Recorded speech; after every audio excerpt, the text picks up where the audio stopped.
Sigodliwe isinqumo esizocacisa kabanzi ngekusasa lobukhosi Bakwa Zulu. Lokhu kulandela ukuphela kwezinsuku ezintathu izinhlangothi ezithintekayo zenza izethulo enkantolo. Kulezethulo okube seqhulwini imigudu yalandelwa ngaphambi kokuba uMengameli Cyril Ramaphosa agunyaze isilo uMisuzulu kaZwelithini njengengonyama yesizwe samaZulu.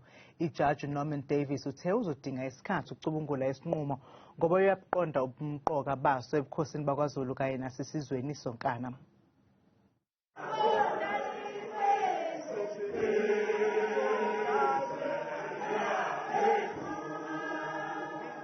Zonke izinhlangothi zibonakale zimoya munye namhlanje enkantolo zihuba ingoma eyodwa njengoba kuusuku lokugcina lokuqulwa kwecala Lombango Wesihlalo Sobukhosi.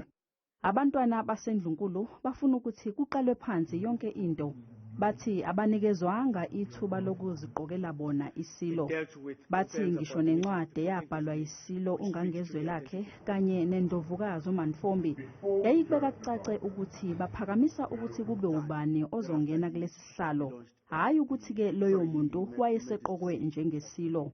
Ummeli kaMntwana umbonisi Zulu uadvocate Menzi Simelane uchithe okushiwo abameli besilo izolo ukuthi inkosi iyazalwa ayiqokwa.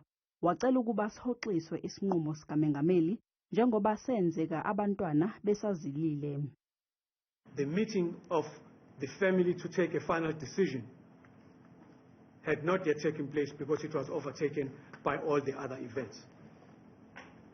On that basis, we submit, my Lord, that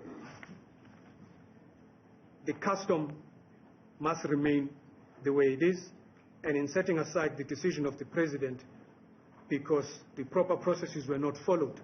U-Advocate Thabani Masuku omele uMntwana uSimakade uthi uMengameli wamgunyaza njengengonyama uMisuzulu azi kahle ukuthi kusenombango wesihlalo sobukhosi.